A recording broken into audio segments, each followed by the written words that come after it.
చూపిన మార్గముదలక సాగని పయనము అవుతులేనిది నీ సహనము సాటి లేనిది నీ త్యాగము బతుకు బాటలో ఎన్ని వెతుకులాటలో మలుపు మలుపునా ఎన్ని ఆటుపోటులో గెలుపే నీ ధ్యేయం సాహసమే నీ ఆయుధం సాధించే నీ ఆశయం సాహసమే నీ ఆయుధం సాధించే నీ ఆశయం. మిస్టర్ భాస్కర్ రావు, ప్రస్తుతం మూర్తి ఎక్కడున్నాడు? ఊళ్ళో లేరమ్మా. ఎక్కడికి వెళ్ళాడు? ఎవరి జాతకం చూడడానికి తిరుపతి వెళ్ళాడమ్మా. ఏమిటి, ముంబైలో మా ఆయన్ని చూసారా? నిజమా జయదేవ్ గారు? అవును మేడం. మా ఆయన ఎలా ఉన్నారు, ఏం చేస్తున్నారు? మీకెక్కడ కనిపించారు? గేట్వే ఆఫ్ ఇండియా దగ్గర కనిపించాడు మేడం. బాగా పెరిగిన గడ్డం, మాసిన బట్టలు, తైల సంస్కారం లేని తల, చూడటానికి పిచ్చివాళ్ళ కనిపించాడు. నేను ముందు పోల్చుకోలేకపోయాను మేడం. దగ్గరికి వెళ్ళి చూసి బాలాజీ అని కన్ఫర్మ్ చేసుకుని అప్పుడు పలకరించాను. బాలాజీ నన్ను చూసి తెల్లబోయాడు. ఇక్కడున్నావేంటి, ఈ అవతారం ఏంటి అని పదే పదే అడిగేసరికి జరిగిందంతా చెప్పుకొచ్చాడు. పారిపోయి రావడం మంచిది కాదని, పరిస్థితులను ధైర్యంగా ఎదుర్కోవాలని 2 రోజులు నా దగ్గర ఉంచుకొని ధైర్యం చెప్పాను. ఇంటికి వెళ్ళమని 1000 రూపాయలు కూడా ఇచ్చాను. ఇంకా రాలేదా? రాలేదండి. అంటే ముంబైలోనే ఉన్నారా? నేను చూసి 10 రోజులైంది మేడం. అయినా ఇంటికి రాలేదంటే ముంబైలో ఉన్నాడో లేక వేరే చోటుకి వెళ్ళాడో ఎవరికి తెలుసు మేడం. సరే, బాలాజీ వస్తే నాకు ఫోన్ చేయమని చెప్పండి మేడం. వస్తాను మేడం.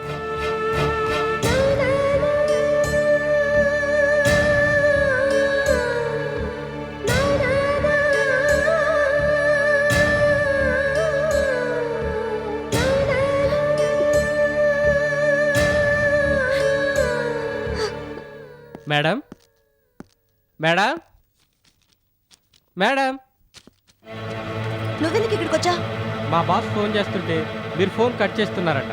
అందుకే మీకు ఈ లెటర్ ఇవ్వమన్నారు. తీసుకోండి. వెళ్ళొస్తాను madam.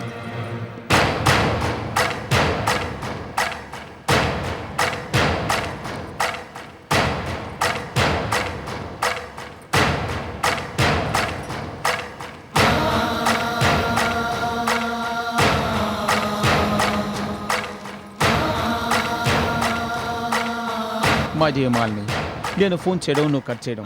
What is this? Phone cut చేయడం, అవాయిడ్ చేయడం చాలా బ్యాడ్ హ్యాబిట్స్ మాది. నా మెంటల్ కండిషన్ గురించి, నా హృదయ స్పందన గురించి, నీ పట్ల ఉన్న ఆరాధనా భావం గురించి ఎన్నోసార్లు నీకు చెప్పాను. ఇప్పటికీ నిన్ను ప్రేమిస్తున్నానని చెప్తున్నాను.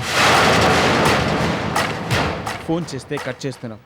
నా సహనాన్ని పరీక్షిస్తున్నావు. నాలోని మృగాన్ని నిద్రలేపి రెచ్చగొడుతున్నావు. ఇహ నిన్ను క్షమించలేను, నీ మీద జాలి పడలేను. ఫైనల్గా చెప్పేది ఏమిటంటే, నువ్వు నాకు కావాలి. నువ్వు నా కోరిక తీర్చని పక్షంలో చాలా తేడాలు వస్తాయి. మన మధ్య జరిగిన సంఘటన గురించి మీ ఆయనకు కథలుగా చెప్తాను. అంతేకాదు మారని వీడియో క్యాసెట్ ప్రదర్శించమని చూపుతాను. నువ్వే నన్ను వెతుకుంటూ వచ్చినట్టు, కావాలని నువ్వే నన్ను రెచ్చగొట్టినట్టు, కోరిక తీర్చమంటూ బలవంతం చేసినట్టు ఏవేవో సృష్టించి మీ ఆయన నమ్మేటట్టు చేస్తాను. నీకు 1 గంట టైం ఇస్తున్నాను. ఆ 60 నిమిషాల్లోగా నువ్వు నా కళ్ళ ముందు ఉండాలి. లేదంటే నేనే అక్కడికి వచ్చి చేయాల్సిన గొడవ చేస్తాను. నీ పరువు తీస్తాను. మీ ఆయన నిన్ను గెంటేలా చేస్తాను. గుడి గోపురం లాంటి కాపురం, బంగారం లాంటి జీవితం ఎందుకు పాడు చేసుకుంటావు? కామ్గా నా దగ్గరకు వస్తే నీకు హ్యాపీ, నాకు హ్యాపీ. నీకోసం ఎదురు చూస్తూ ఉంటాను. నువ్వు ఇచ్చావు.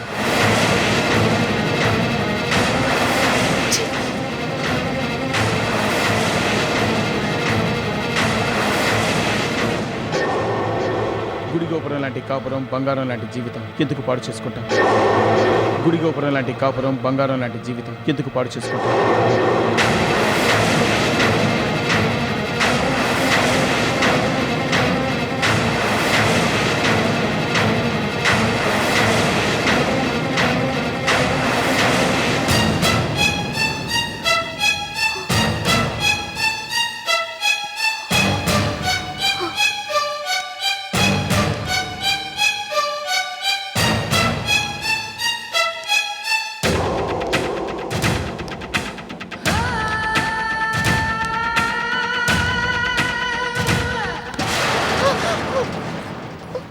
ఫోన్ చేస్తే కట్ చేస్తావా? నాతో మాట్లాడడం నీకు ఇష్టం లేదా? నన్ను అసహించుకుంటున్నావా? అసలు నా గురించి నువ్వేమనుకుంటున్నావు? లెటర్ రాసి వార్నింగ్ ఇచ్చి రమ్మన్నందుకు బాధగా ఉందా? మరేం చేయని చెప్పు. ఫోన్ చేస్తే కట్ చేస్తున్నావు, రిక్వెస్ట్ చేసినా రియాక్షన్ లేదు. అందుకని తప్పని పరిస్థితిలో అలా లెటర్ రాయాల్సి వచ్చింది. అసలు నాకు తెలియగలుగుతాను, నేను చేసిన సహాయానికి నువ్వు రుణపడి ఉండాలిగా, నీకు చేతనైన సహాయం కూడా చేయాలిగా. అసలు నేను అడగకుండానే నా మనసు గ్రహించి నన్ను సంతోషపెట్టడానికి నువ్వు ముందుకు రావాలి. నేను నీకు చేసిన దానికి నీ ఎవరివే కాదు, నీ ప్రాణాలు ఇచ్చినా సరిపోదు. నాకు దాసిగా, నా కోరిక తీర్చే ఒంపుడు గతిగా జీవితంతో పడుండమని నేను అనడం లేదే. ఒకే ఒక్కరోజు నాతో గడపమంటున్నాను. చూడు, ఈ సంగతి మీ ఆయనకే కాదు, నరమానవుడు కూడా తెలియనివ్వను. ఏదో యాక్సిడెంటల్గా జరిగిందని సమాధానపడు. మళ్ళీ ఇంకా ఎంత బతిమాలించుకుంటావు? కమాన్ విఠల్, నువ్వు నా నుంచి కోరుతున్నది చాలా దారుణమైనది. నీకు లొంగి మా ఆయనకి అన్యాయం చేయలేను, నా క్యారెక్టర్ని దిగజార్చుకోలేను. క్యారెక్టర్? డబ్బు అడగడానికి అక్కర్లేని క్యారెక్టర్ నా కోరిక తీర్చడానికి కావాల్సి వచ్చిందా? వద్దు, డిస్కషన్ పెంచొద్దు. దయచేసి నన్ను వదిలే, నా దృష్టితో చూడొద్దు. ఆ దృష్టి తప్ప నీ మీద నాకు వేరే దృష్టి లేదే. నీ దగ్గర డబ్బు తీసుకోబట్టేగా నువ్వు ఇలా డిమాండ్ చేస్తూ బ్లాక్మెయిల్ చేస్తున్నా. నా ప్రాణాలు పణంగా పెట్టేనా నీ డబ్బు నీ మొహాన పారేస్తాను. నన్ను మర్చిపో. నేనిచ్చిన డబ్బు గురించి పూర్తిగా మర్చిపోతాను, కానీ నీ గురించి మర్చిపోలేను. ఇక వాయిదాలు వద్దు, వాదనలు వద్దు. ఏయ్, ఛీ, వదలు. నన్ను వదలు. నన్ను వదిలేయ్. ఏయ్,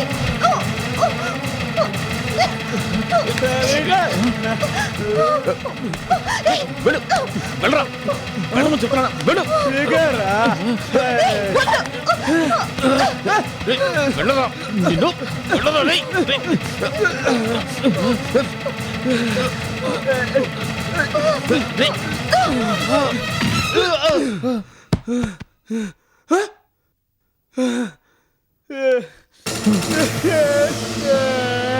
రేయ్.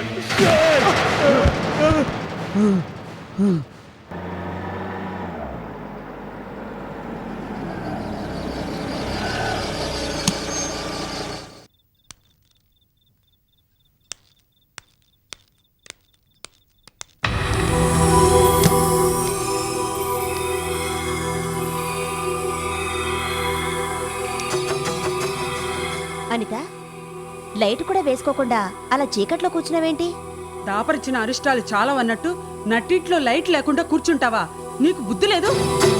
అనిత, అనిత! ఏమైందే? ఎందుకు ఇలా కూర్చున్నావు? అత్తయ్య, మా ఆయన ముంబైలో ఉన్నారట. ఆయన ఫ్రెండ్ జయదేవ్కి కనిపించారట. మనం వెంటనే ముంబై వెళ్ళి వెతికి పట్టుకుని ఇంటికి తీసుకురావాలి. మనం ఎంత త్వరగా వెళితే అంత మంచిది. ఇవాళ ముంబై బయలుదేరదాం. అనిత, చదువుకునే దానివి నువ్వే ఇలా మాట్లాడితే ఎలా అమ్మా? ముంబై వెళ్ళి ఎక్కడైనా వెతుకుతాం?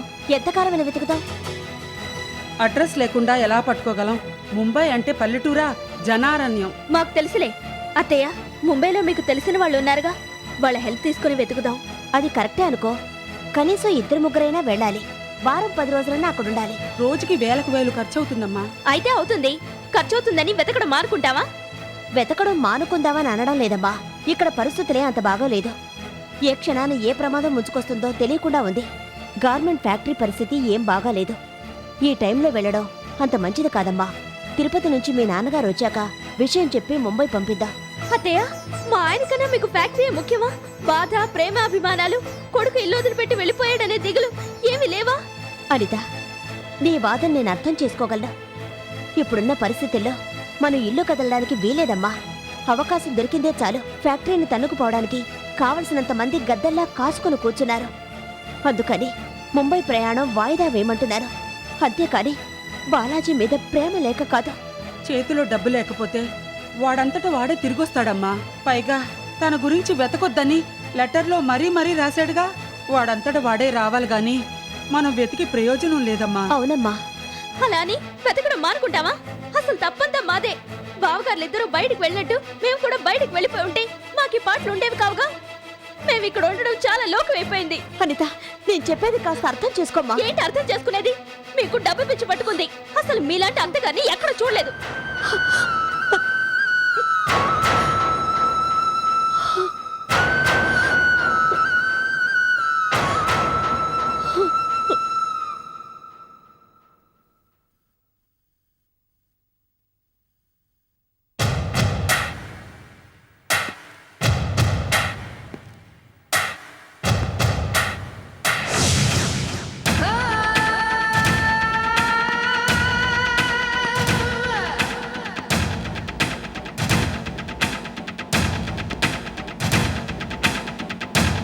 మాలిని,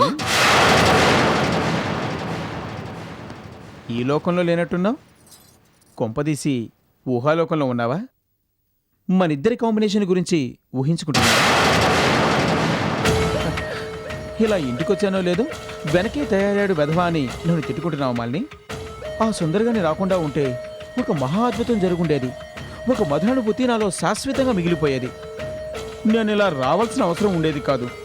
సుందర రూపంలో బ్యాడ్ లక్ వచ్చి మనల్ని డిస్టర్బ్ చేసి మూడౌట్ చేసింది. ఇప్పుడు ఎందుకు తగలబడ్డాడు రా సన్నాసి అని మనసులో శాపనార్థాలు పెడుతున్నావు అమ్మాల్ని. నువ్వు తిట్టు కొట్టు, కట్టెలో నేను తగలడే వరకు నీ జాసమానం. అన్నట్టు మీ ఆయన రావడానికి లేట్ అవుతుందనుకుంటాను. ఆలోగా మనం అలా ఏదైనా 5 స్టార్ హోటల్కి వెళ్ళి లగ్జరీ సూట్ తీసుకొని, ఏం లేదు మాలిని, సెంటిమెంట్గా మీ ఇంట్లో వర్కౌట్ అవ్వడం లేదు.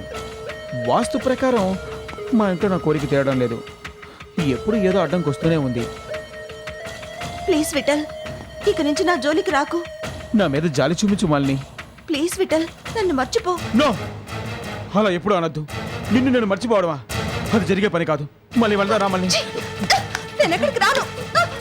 నువ్వు రానని మొండికేస్తే నిన్ను ఎక్కడ ఏమైనా చేయగలను. మొన్ని.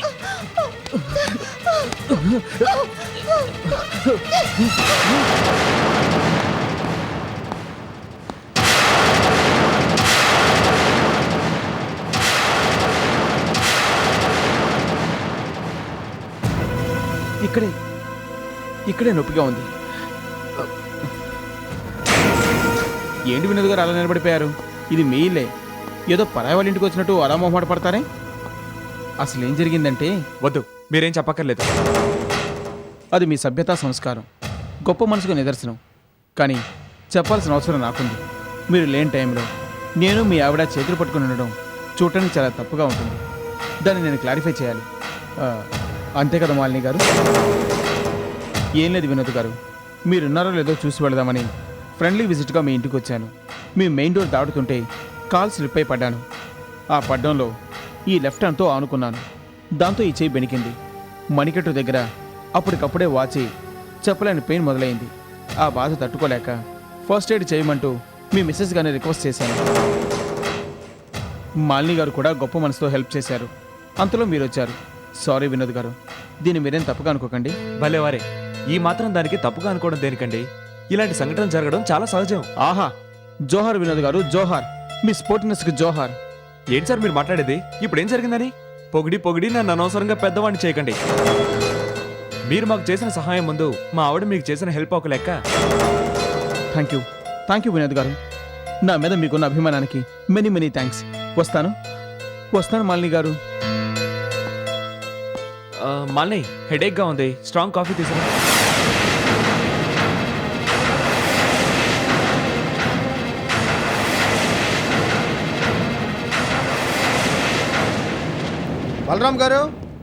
బలరాం గారు, సీతా మేడం. ఏంటయ్యా కేకలు? అసలు ఇక్కడికి ఎందుకు వచ్చావు? ఎట్టి పరిస్థితుల్లో నువ్వు మా ఇంటికి రావడానికి వీలేదని చెప్పి మెయిన్ కండిషన్ గా చెప్పాము లేదా? చెప్పారు. మరి ఎందుకు వచ్చావయ్యా? మేమంటే లెక్క లేదా? మా మాట అంటే నిర్లక్ష్మ. ఇంత బుర్రతకు మేనేజర్ ఏమయ్యా నువ్వు? నేను కనుక మా ఆవిడ చూస్తే పరిస్థితి ఎలా ఉండేది? నువ్వు ఇక్కడికి ఎందుకు వచ్చావు? నెలేసేది, ఆరాలు తీసేది. నువ్వు నిజం చెప్పక తప్పేది కాదు. దాంతో మన ప్లాన్ కాస్త అప్సెట్ అయ్యేది. ఇప్పుడు నువ్వు ఎందుకు వచ్చావు త్వరగా చెప్పు. బాలాజీ ముంబైలో ఉన్నట్టు వాళ్ళ ఫ్రెండ్ అనితకి చెప్పాడంట. ముంబై వెళ్ళి తన భర్తను వెతకాలంటూ అనిత పట్టుపట్టిందంట. దానికి శాంతి అభ్యంతరం చెప్పిందంట. ఫ్యాక్టరీ వదిలిపెట్టి నేను ఇప్పుడు ఎక్కడికి రాను అని శాంతి చెప్పగా అనిత అత్తగారి మీద తెగ మండిపడిందంట. ఇప్పుడు ఆ ఇంట్లో అత్తా కోడలకి అసలు పడటం లేదంట. ఎడమొహం పెడమొహంగా ఉంటున్నారంట. ఓహో, ఇది మాకు చెప్పడానికే నువ్వు ఇక్కడికి వచ్చావా? అవునండి. వెరీ గుడ్, బ్రహ్మాండమైన వార్త తీసుకొచ్చావు. ఇక నువ్వు బయలుదేరు. వస్తాను. ఇదిగో, నువ్వు దిగేటప్పుడు ఎవరైనా చూస్తారు, కాస్త చూసుకునేడు. జాగ్రత్త.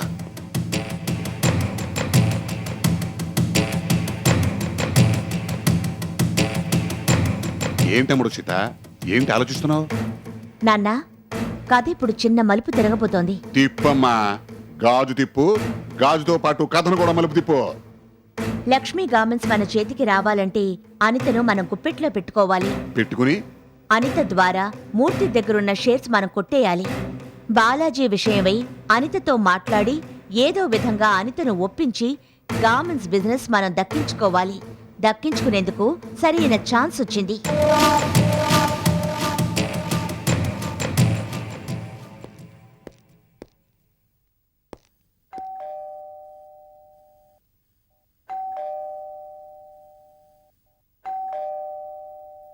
నమస్కారం అండి. నమస్కారం. రండి కూర్చోండి.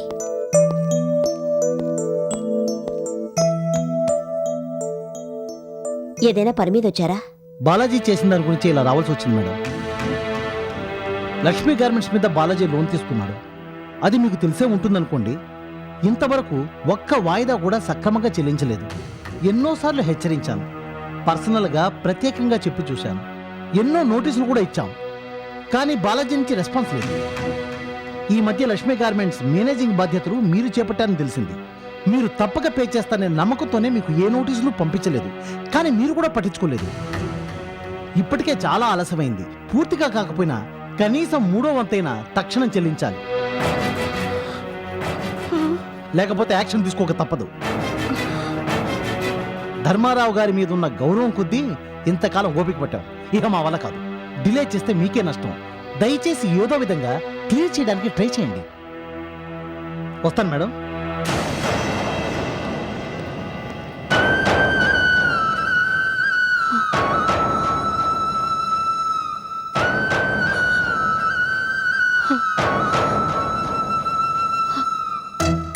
రామ్మా అనితారా, అలా కూర్చో. అమ్మడో సీత, ఎవరొచ్చారో చూడు. నీ తోడుకోడలు వచ్చింది. నీ పెద్ద తోడుకోడలు దెబ్బరొట్టి మాలిని కాదు, చిన్న తోడుకోడలు ఎర్ర అనిత వచ్చింది. ఏంటమ్మా అనిత నుంచున్నావు? నీ సొంత ఇల్లే అనుకో. లేదు, పర్లేదు బాబాయ్. నీకంతా మొహమాటం. అనిత, నీకెంత అన్యాయం జరిగిపోయిందమ్మా. సీతమ్మ వారి కష్టాల్ని మించిపోయాయమ్మా నీ కష్టాలు. నీ పరిస్థితి పగవారికి కూడా రాకూడదమ్మా. అమ్మడో సీతమ్మడు, ఊరుకో అమ్మా. పెద్దదాని నువ్వే అలా అయిపోతే ఎలా చెప్పు. చలాకేం కావాలో కనుక్కో. అయ్యో, మర్చిపోయాను. అనిత, రా కూర్చో.